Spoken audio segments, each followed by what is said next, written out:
Nós, mais uma vez, queremos cumprimentar a todos os nossos queridos e amados irmãos com a graça e a paz do nosso Senhor e Salvador Jesus Cristo. Hoje gostaríamos de falar com você sobre um tema denso, difícil, sensível e evitado. Mas como pregadores do Evangelho, nós não podemos deixar de anunciar todo o conselho de Deus.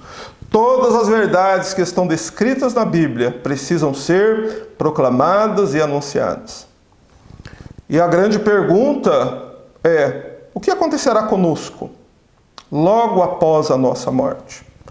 As religiões, elas dão diferentes respostas a essa pergunta.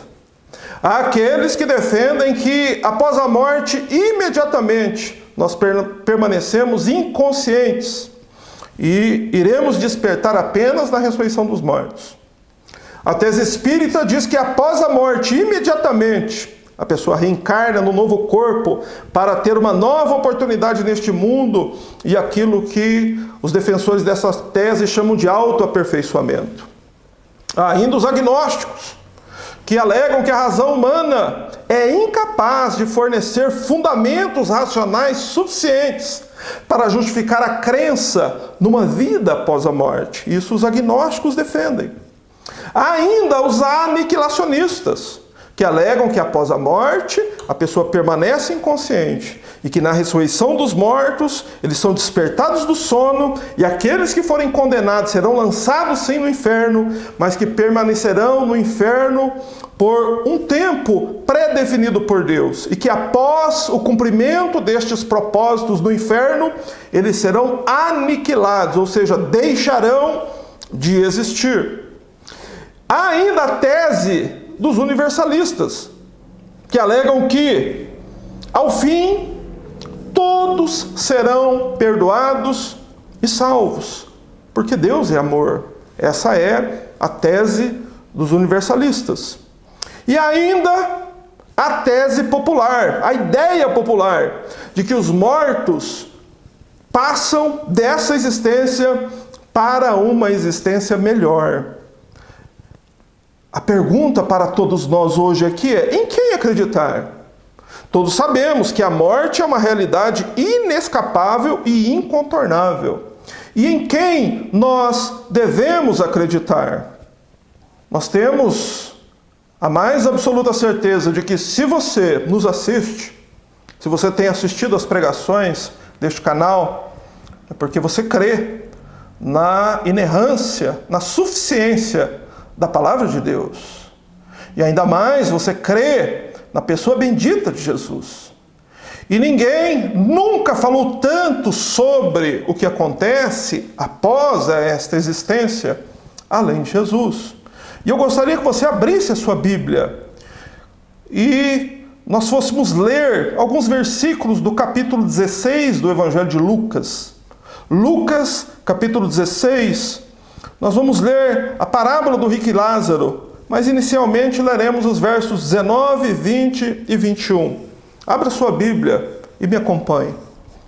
A Bíblia diz assim: que havia um homem rico, que se vestia de roupas de púrpura e de linho finíssimo, e todos os dias se banqueteava com luxo. E havia ainda um mendigo chamado Lázaro, todo coberto de feridas, e este fora deixado em seu portão.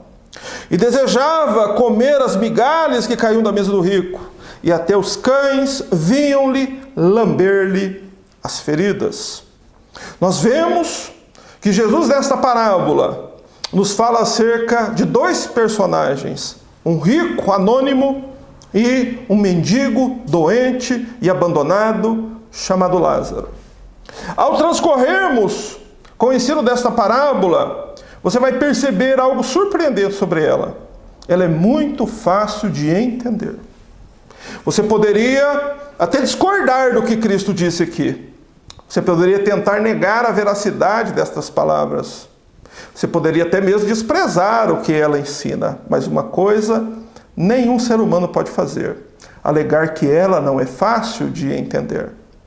A verdade básica que o Senhor nos ensinou por meio desta parábola é que a vida do lado de cada sepultura não é simplesmente viver. É, na verdade, um tempo de oportunidades que não voltarão mais. A vida do lado de cada sepultura é um tempo de oportunidades que não voltarão mais. E que a morte não é simplesmente morrer. Há muita coisa depois da sepultura. Cristo nos mostra, nesses primeiros versos que nós lemos, o contraste na vida entre esses dois homens. O rico, anônimo, e o mendigo chamado Lázaro. Primeiro, Jesus nos informa que o homem rico, ele se vestia de roupas de púrpura e de linho finíssimo, ou seja, ele vestia-se com as melhores roupas que o dinheiro pôde comprar. As vestes dos nobres, púrpura era a veste dos nobres e da realeza. E certamente ele também vivia numa bela casa. Além disso, a vida deste homem era só alegria. O homem, ele se deliciava todos os dias em banquetes magníficos.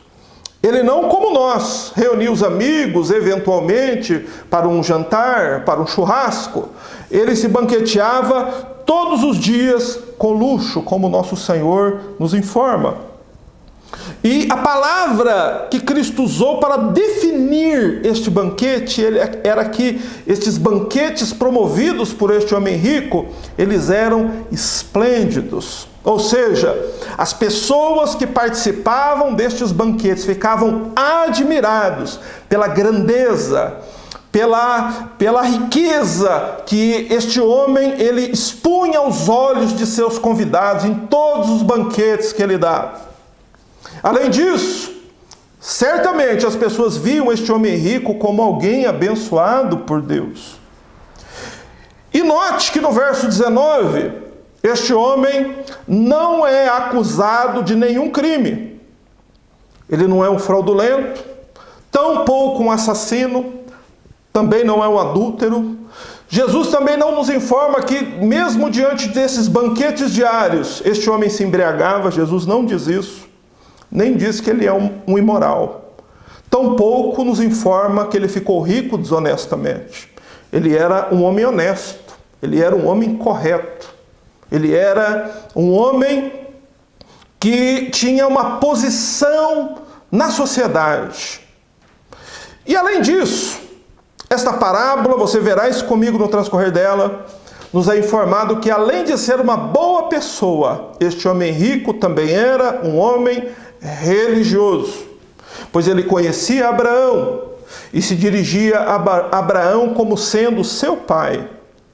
E gostaria que você fixasse bem estas características que Cristo nos dá acerca deste homem, porque você agora verá características completamente opostas na vida do mendigo Lázaro.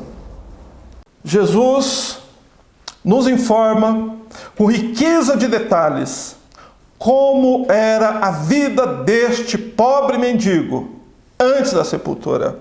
Jesus nos diz seu nome, ele chamava-se Lázaro. E além de nos mostrar seu nome, mostrava que ele era um homem doente e que seu corpo estava completamente tomado por feridas e úlceras. E este homem fora ainda abandonado no portão do rico. Além disso, ele era um faminto, porque ele desejava comer das migalhas que caíam da mesa do rico. E além disso, a única companhia deste pobre mendigo eram os cães que vinham lamber-lhe as úlceras. Perceba um contraste gritante e evidente entre Lázaro e o rico. O rico vivia numa bela casa. Já o mendigo não tinha sequer um barraco de chão batido numa favela para morar. Sua residência era o relento e a sarjeta era o seu endereço.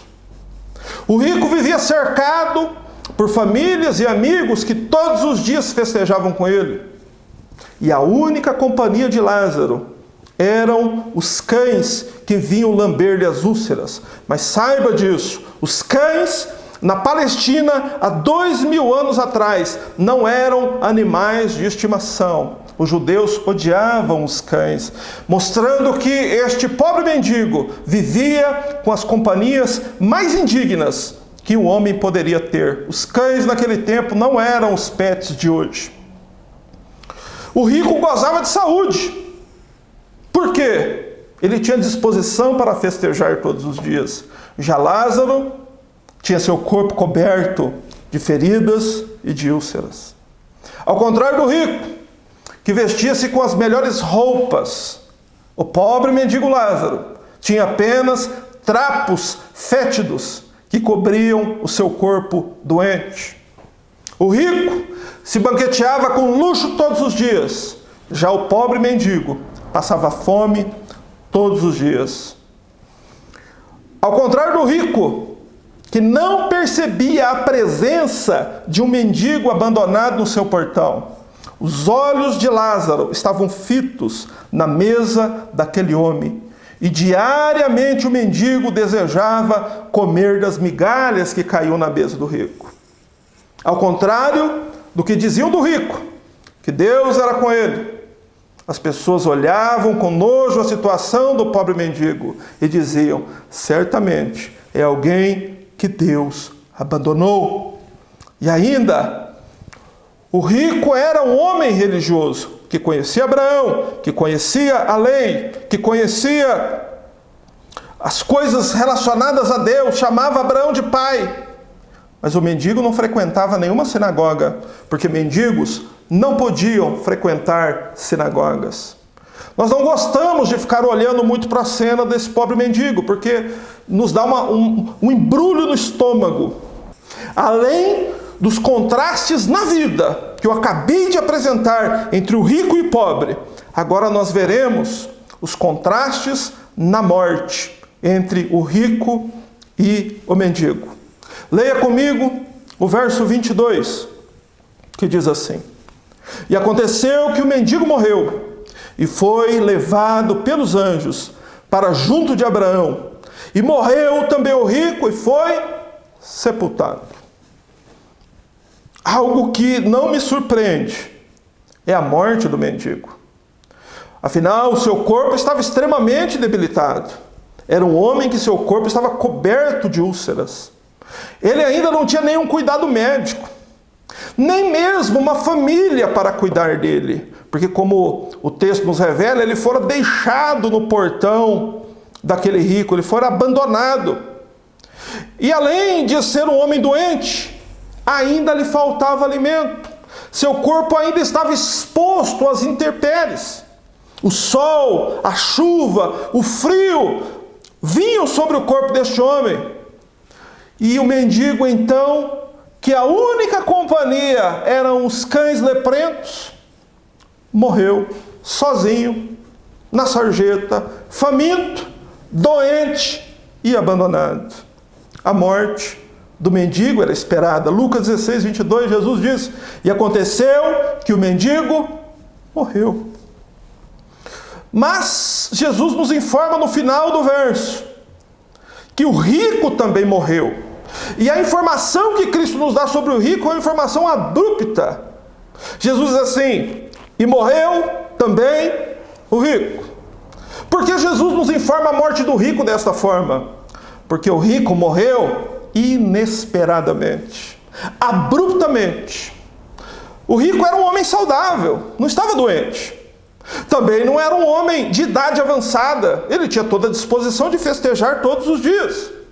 Também não sofria de inanição, óbvio, ele se banqueteava todos os dias. Certamente, este homem rico esperava ainda viver muitos anos, ainda participar de muitos banquetes, ainda receber muitos amigos na sua casa. Mas, assim como a morte veio para um mendigo doente, a morte também veio para o rico saudável. Alguém, em algum momento, disse que a morte é o sinal de igualdade na equação da vida. Nosso Senhor nos ensina que nós não somos só matéria. E aconteceu que o mendigo morreu e foi levado pelos anjos para o seio de Abraão.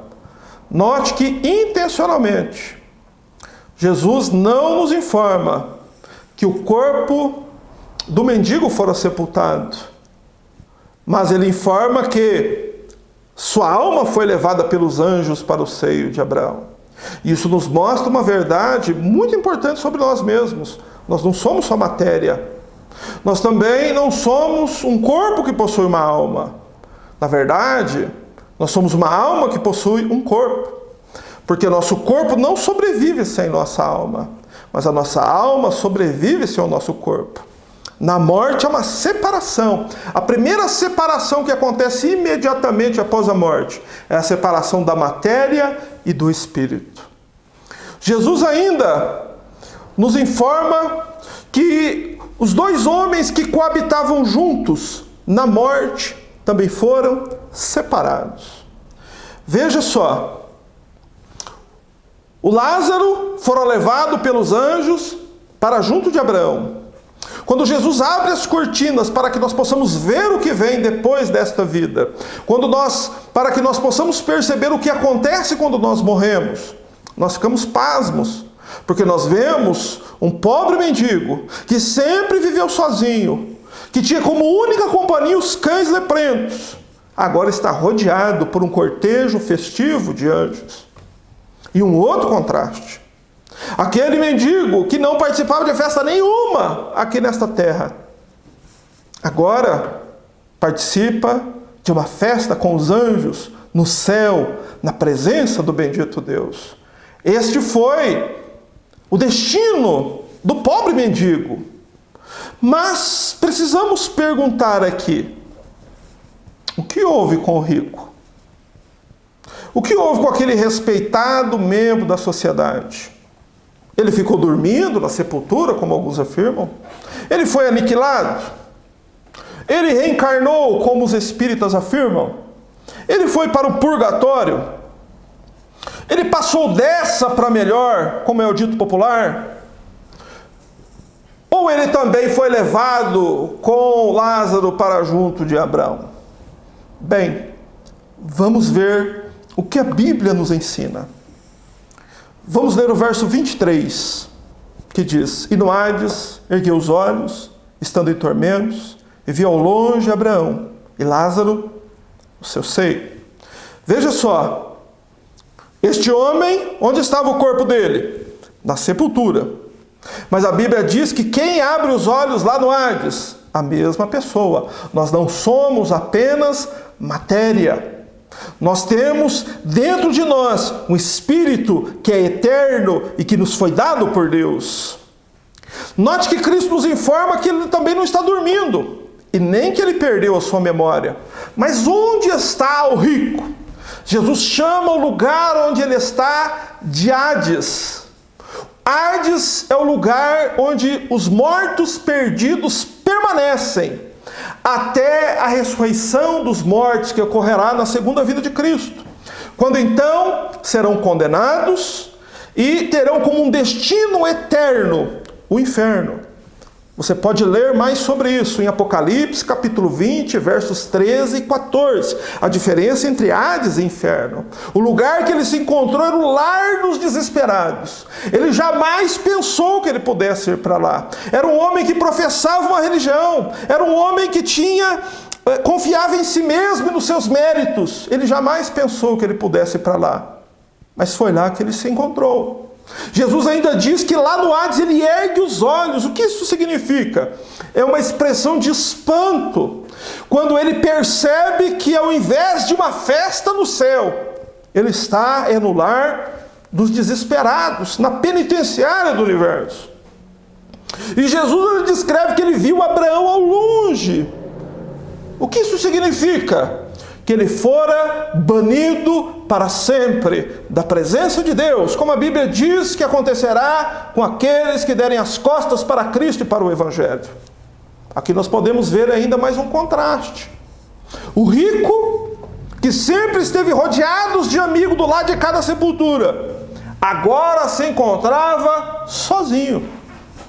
O rico, que sempre frequentou ambientes festivos, agora está no ambiente de tristeza e sofrimento.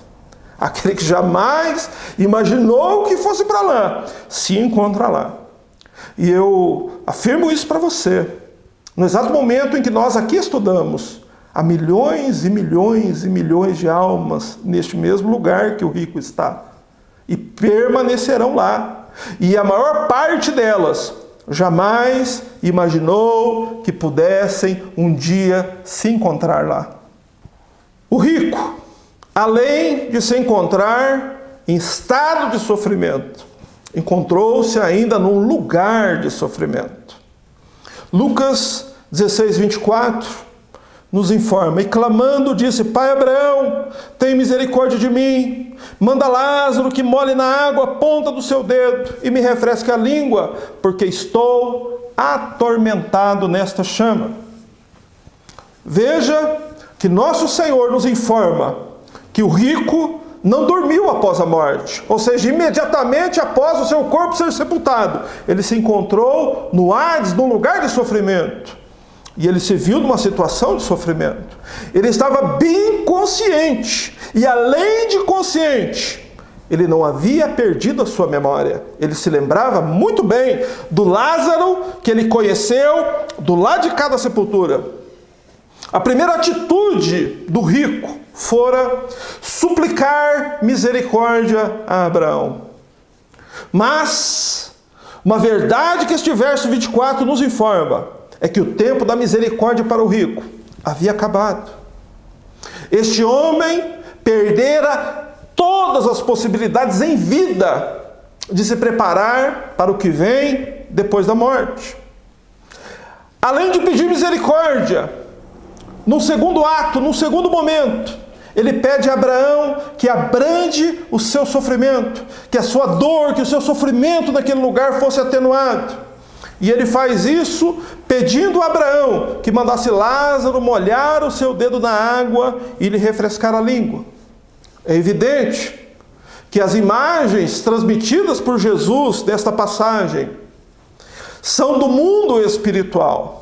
E ele usa termos como língua e dedo para que nós pudéssemos compreender o estado e a condição de sofrimento que ele estava. Mas a verdade fundamental por trás disso é: que diferença faria uma gota d'água em alguém que estava numa chama, como ele descreve no verso 24? Que diferença faria? Na verdade, nenhuma.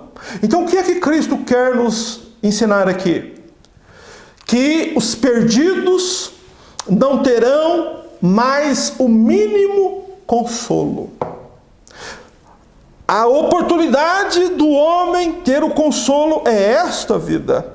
Esta é a oportunidade do homem. Deus está dando isso para mim e para você aqui hoje, neste dia, enquanto nós ouvimos essas palavras do nosso Mestre. E o verso 24 ainda nos mostra onde estava Lázaro e onde estava o rico. A descrição que Cristo faz do lugar onde Lázaro se encontrava. Onde nós podemos ver este lugar? Lá em Apocalipse, capítulo 7, versos 16 e 17. Onde está escrito que eles nunca mais terão fome, nem sede, e o calor do sol nunca mais os queimará, pois o Cordeiro que está no centro do trono será o seu pastor, e os guiará às fontes da água da vida, e Deus enxugará de seus olhos toda lágrima. Onde Lázaro estava? Onde aquele homem que viveu uma vida miserável neste mundo se encontrava depois do túmulo? Bem, o faminto Lázaro se encontrava agora num lugar onde ele nunca mais terá fome. O sedento Lázaro se encontrava agora num lugar em que ele nunca mais terá sede. O Lázaro que não tinha nem um barraco de chão batido para entrar. O Lázaro que seu endereço era a sarjeta. Agora tem um lar celestial. O calor não mais o abrasará. Ele estará abrigado. O Lázaro desprezado pelos homens, que só era acompanhado pelos cães, agora tem consigo a melhor das companhias. O Cordeiro que está no centro do trono é o seu pastor. E além disso, este bendito pastor conduziu este mendigo, desprezado nesta vida, mas honrado por Deus na glória, às fontes da água da vida. O rico via que onde Lázaro estava, haviam fontes de água, e ele ansiou por aquela água, mas ele não pôde mais tomá-la. Querido, a oportunidade de você beber desta água é agora, é antes da sepultura. Depois não haverá a menor possibilidade. E o verso 17 conclui que Deus enxugará de seus olhos toda lágrima. O mendigo sofredor fora recebido por Abraão. Abraão é um tipo de Deus. Ele estava no colo de Abraão. Esta é a imagem de Apocalipse. O consolo de Deus, o próprio Deus, estava cuidando daquele homem desprezado nesta vida. Este é o lugar para onde o mendigo fora levado. Mas e agora, e o rico? E o rico? Qual a descrição bíblica do lugar onde o rico se encontrava? Qual é a descrição bíblica deste lugar que o verso 24 do capítulo 16 de Lucas nos mostra? Está lá em Marcos, capítulo 9, versos 43 e 44. Palavras do próprio Senhor Jesus Cristo. Quem mais falou sobre este lugar terrível não foi ninguém menos do que Cristo. Onde ele diz: se a tua mão o leva a pecar, corta fora. É melhor entrar na vida eterna com apenas uma das mãos do que ser lançado no fogo inextinguível do inferno com as duas mãos. Lá os vermes nunca morrem e o fogo nunca se apaga. Meu querido irmão, imediatamente após fechar os seus olhos nesta vida, antes mesmo do corpo do rico baixar da sepultura, certamente enquanto estavam fazendo o seu velório, a sua alma já jazia neste lugar em que Cristo nos advertiu 22 vezes no Evangelho para que nem eu e nem você fôssemos para lá. E ele diz: é melhor você cortar sua mão fora do que você ir para lá. É evidente que ele não está nos incentivando a automutilação, mas ele está nos dizendo que nós devemos tratar com radicalidade o pecado. Porque o fogo lá não se extingue. Ou seja, isso contraria a tese dos aniquilacionistas. Que sentido haveria um inferno com fogo que nunca se apaga, sendo que haveria um tempo que não haveria ninguém lá? Lá o fogo nunca se apaga. E Jesus disse isso 2 vezes em 2 versículos. Em quem crer? Na tese aniquilacionista ou nas sãs palavras do nosso Senhor Jesus Cristo? Uma outra verdade que está descrita no verso 25 é que o rico não perdeu a sua memória. Disse, porém, Abraão: filho, lembra-te de que recebeste os teus bens em vida, e Lázaro somente males. E agora este é consolado, e tu atormentado. Aqui nós temos mais uma prova de que o homem não estará inconsciente 1 segundo após a sua morte. Ele estará, sim, plenamente consciente. E também temos mais uma prova de que o homem não perderá sua memória, porque o próprio Abraão, que é uma figura de Deus, diz: filho, se lembre daquilo que você teve antes da sepultura. Você se lembrará bem, ou no céu, ou no inferno, de que você ouviu essa pregação aqui. Você vai poder se lembrar da sua vida. O rico se lembrava que tinha a casa de seu pai, que tinha 5 irmãos. Ele se lembrava de muitas coisas antes da sua morte. Uma outra verdade que este verso nos ensina é acerca dos 2 lugares que existem. Além de uma separação entre corpo e alma, há um lugar de consolo e há um lugar de tormento. Uma outra verdade que eu aprendo com esta passagem bíblica é que o destino eterno da minha e da sua alma é selado na nossa morte. Leia o verso 26 comigo. E além disso está posto um grande abismo entre nós e vós, de sorte que os que quisessem passar daqui para vós não poderiam, nem tampouco os de lá passar para cá. Jesus, nesta passagem, traz a ideia de um grande abismo, ou seja, de um obstáculo intransponível.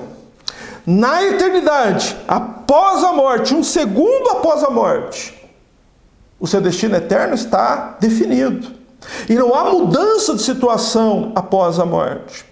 Ninguém que está no céu poderá ir para o inferno. E claro, ninguém que está no céu vai querer ir para lá. Mas as pessoas que estarão no inferno também não poderão vir para o céu.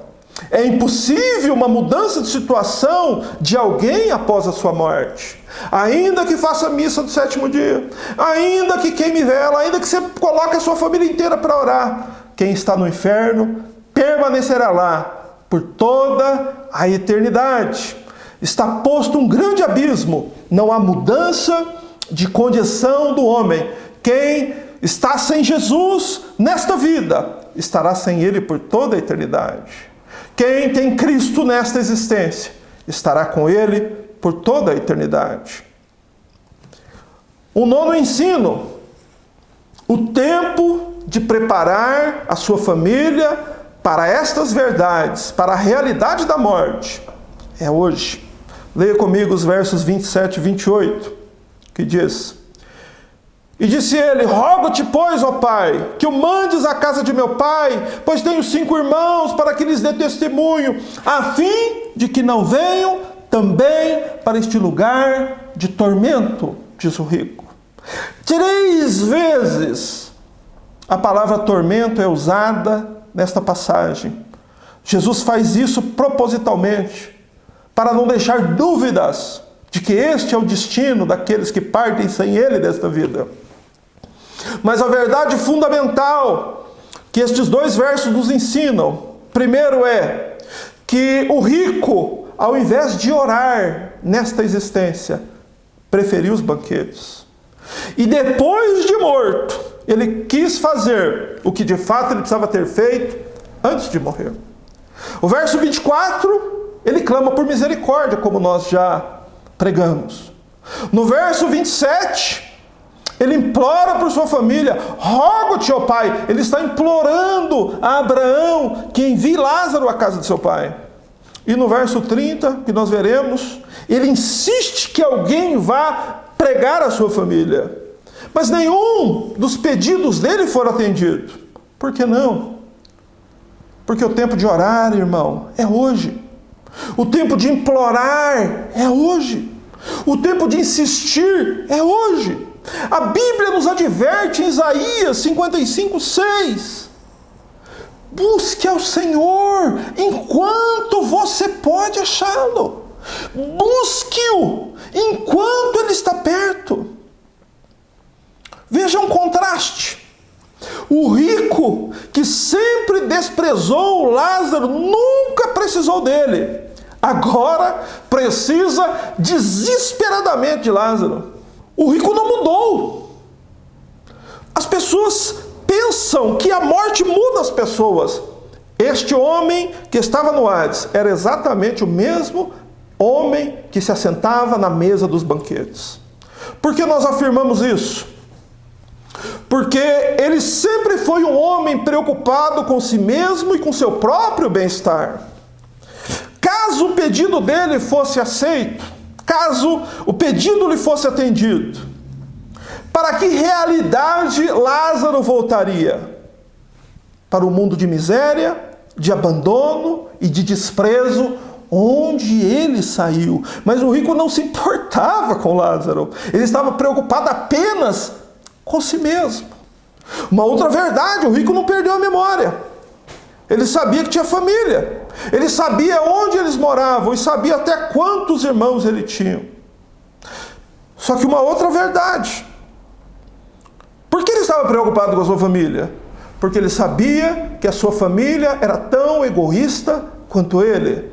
Jesus não nos informa em nenhum momento nesta passagem bíblica de que a família do rico prestou qualquer atendimento ao pobre mendigo.